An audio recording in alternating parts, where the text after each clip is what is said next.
UDF ഒരു മനസ്സോടുകൂടി തെരഞ്ഞെടുപ്പ് രംഗത്തേക്ക് ഇറങ്ങിക്കഴിഞ്ഞിരിക്കുകയാണ്. സ്ഥാനാർത്ഥി നിർണയം ഇന്നലെ വൈകുന്നേരത്തോടുകൂടി പൂർത്തിയായി.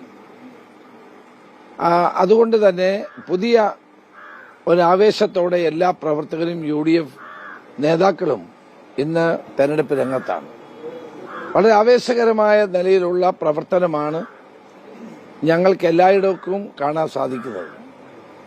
അപ്പോൾ UDF തിരിച്ചു വരണമെന്നുള്ള ജനങ്ങളുടെ ആഗ്രഹം സഫലീകരിക്കാൻ വേണ്ടിയിട്ടുള്ള പ്രവർത്തനത്തിന് നേതാക്കളും പ്രവർത്തകരും ഒരേപോലെ രംഗത്തിറങ്ങുന്ന കാഴ്ചയാണ് കാണാൻ സാധിക്കുന്നത്.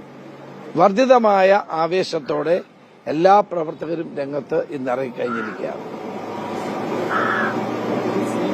പല ആളുകളും BJPയിലേക്ക് ചേരാൻ പറ്റും. ഏറ്റവും ഒടുവിൽ രണ്ടുപേര് യൂത്ത് കോൺഗ്രസിന്റെ KP ശ്രീനിവാസനോട് ചേർന്നിട്ടുണ്ട്. അതോടൊപ്പം തന്നെ മറ്റൊരു നേതാക്കൾ അപരിചിതമായിട്ട് നിൽക്കുന്നതിന്റെ കാരണമുണ്ടോ? ജില്ലയിൽ MJ ജോബ് അടക്കം BJPയിൽ ചേർന്ന് ഇപ്പോൾ ആലപ്പുഴയിൽ മത്സരിക്കാൻ പോവുകയാണ്. അല്ല, നമ്മുടെ പാർട്ടി ധാരാളം നേതാക്കന്മാരുണ്ട്, സീറ്റിന് അർഹരായിട്ടുള്ളവർ ധാരാളം ആളുകളുണ്ട്. പക്ഷെ നമുക്കറിയാമല്ലോ, ഞങ്ങൾ മത്സരിക്കുന്ന 90-92 സീറ്റിൽ മാത്രമാണ്. അർഹതപ്പെട്ട ധാരാളം ആളുകളുണ്ട്. സ്വാഭാവികമായും സീറ്റ് ആഗ്രഹിക്കുന്ന പലർക്കും നിരാശയുണ്ടാകും. പക്ഷെ അവരൊരു കാര്യം മനസ്സിലാക്കേണ്ടത്, അവരെ ഈ നിലയിലേക്കൊക്കെ വളർത്തിക്കൊണ്ടുവന്ന ഈ പാർട്ടിയാണ്. അപ്പോൾ പാർട്ടിയുടെ ഒരു നിർണായക ഘട്ടമാണ്. ആ ഘട്ടത്തിൽ അവർ പാർട്ടിയോടൊപ്പം നിൽക്കേണ്ടവരാണ്. തെരഞ്ഞെടുപ്പിൽ നമുക്ക് സീറ്റ് കിട്ടും, കിട്ടാതിരിക്കും, അതൊക്കെ ഇതിന്റെ ഒരു ഭാഗമാണ്. അപ്പം അതുകൊണ്ട് എല്ലാവർക്കും സീറ്റ് കൊടുക്കാനും കഴിയില്ല. കുറച്ചു പേർക്ക് സീറ്റ് കിട്ടും, കുറച്ചു പേർക്ക് സീറ്റ് കിട്ടാതിരിക്കും. ഏതായാലും ഗവൺമെന്റ് അധികാരത്തിൽ വരും എന്നുള്ളത് കൊണ്ട് പലർക്കും ഗവൺമെന്റ് വന്നു കഴിഞ്ഞാൽ വേണ്ട പരിഗണന നൽകും, സംശയം വേണ്ട.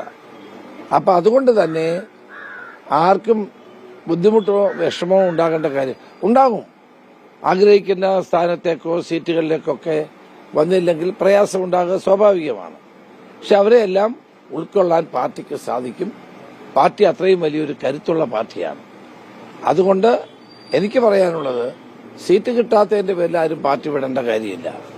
നമ്മുടെ ഒരു ആശയത്തിന്റെയും ആദർശത്തിന്റെയും അടിസ്ഥാനത്തിലാണ് ഈ പാർട്ടിയിൽ പ്രവർത്തിക്കുന്നത്. അപ്പം അതുകൊണ്ട് അങ്ങനെ വലിയ നേതാക്കന്മാരൊന്നും വലുതായിട്ട് പോകുന്ന എനിക്ക് ഒരിക്കലും കരുതാൻ കഴിയില്ല. ആരും അങ്ങനെ പോകുന്നില്ല. ആരെങ്കിലും പോകുന്നെങ്കിൽ പിന്നെ അവർക്ക് പിന്നീട് അനുഭവിക്കേണ്ടി വരും.